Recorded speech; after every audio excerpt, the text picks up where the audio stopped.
And now a major decision has been taken by the Faizabad Bar Association in connection with the alleged embezzlement of offerings at the Ayodhya Ram Temple. Lawyers have resolved not to represent the accused arrested in the case, while the police investigation has also widened. A meeting of the Faizabad Bar Association, chaired by its president, Kalika Prasad, has held today that where lawyers unanimously decided that no advocate from the association will represent the 8 accused arrested in the alleged embezzlement of offerings at the Ayodhya Ram Temple. The Bar Association further announced that any lawyer who appears on behalf of the accused will face a penalty of rupees 5 lakh. In addition, the membership of such a lawyer will also be cancelled.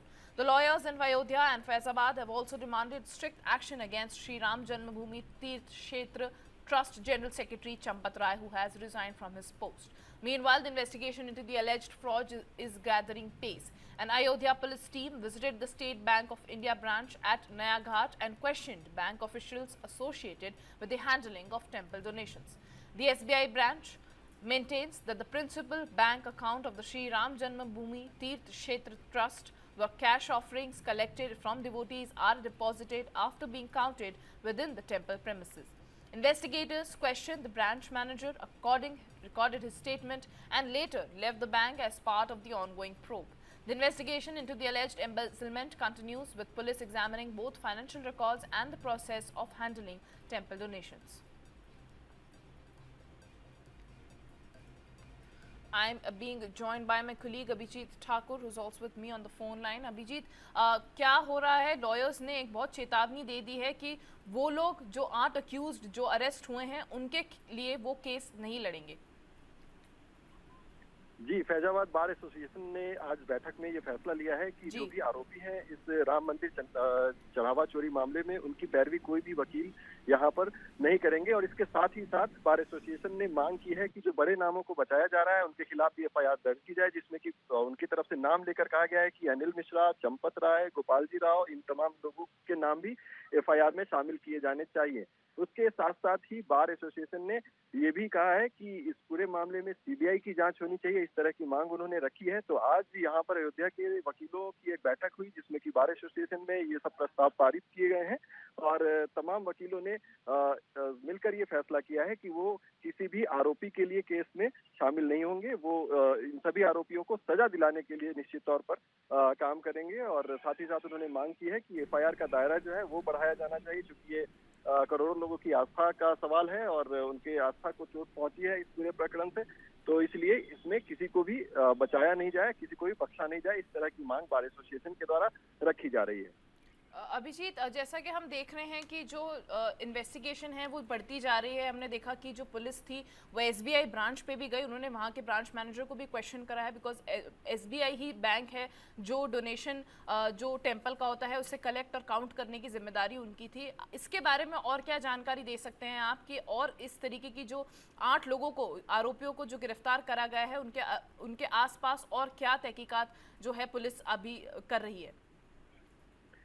देखिए, जैसी जानकारी मिल रही है कि state bank में तो मंदिर trust का अकाउंट है ही, उसके अलावा कुछ आरोपियों के भी बैंक अकाउंट स्टेट बैंक के अंदर हैं। उसके साथ साथ ही बैंक ऑफ बड़ौदा, कैनरा बैंक, तमाम बैंकों को नोटिस देकर ये कहा गया है कि जो भी ये आरोपी हैं उनके अगर बैंक खाते उनके ब्रांच में है तो उसकी पूरी डिटेल जो है, ट्रांजैक्शन की डिटेल जो है वो पुलिस के साथ साझा की जाए। और इसके लिए आज पुलिस टीम जो है वो इन बैंकों पर पहुंची थी और नोटिस सर्व किया है।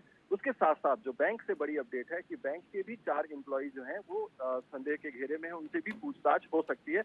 ये वो लोग हैं जो कि कैश की काउंटिंग से लेकर और फिर बैंक तक जो कैश पहुंचता था उसकी पूरी प्रक्रिया में मॉनिटरिंग की ड्यूटी इनकी थी और निगरानी की ड्यूटी इनकी थी। और यही कारण है कि ये भी इस पूछताछ की लिस्ट में शामिल है और इनसे भी पूछताछ की जाएगी। जल्दी ही इस तरह के अपडेट सामने आ रहे हैं।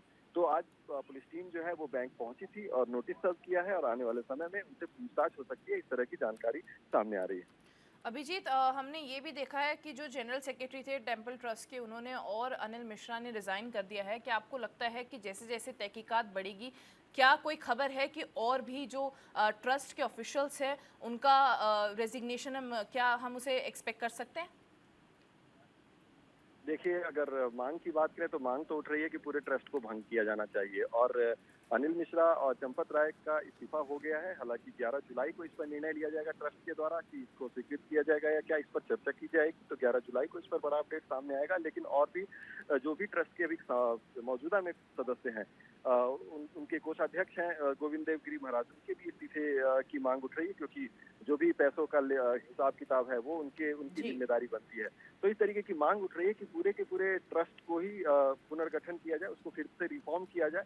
इस तरह की मांग इसमें उठ रही है। लेकिन ये इन्वेस्टिगेशन और जो एसआईटी की फाइनल रिपोर्ट आएगी उसके बाद उसके क्या रिकमेंडेशंस रहते हैं उसके लिए इंतजार करना होगा। लेकिन चंपत राय से का स्टेटमेंट जरूर पुलिस ने दर्ज किया है, ये जानकारी सामने आ रही है। एफआईआर दर्ज करवाने वाले जो ट्रस्टी कृष्ण मोहन है, उनका भी स्टेटमेंट दर्ज किया गया है। और आज की जानकारी ये है लेटेस्ट कि गोपाल जी राव और अनिल मिश्रा, इन दोनों के भी बयान पुलिस दर्ज करेगी। स्टेटमेंट दर्ज करने के बाद आगे का एक्शन जो है वो शुरू होगा। तो आने वाले दिनों में जैसे जैसे जांच आगे बढ़ती है, इसमें बड़े नाम भी शामिल हो सकते हैं, इस बात की पूरी गुंजाइश और संभावना बताई जा रही है।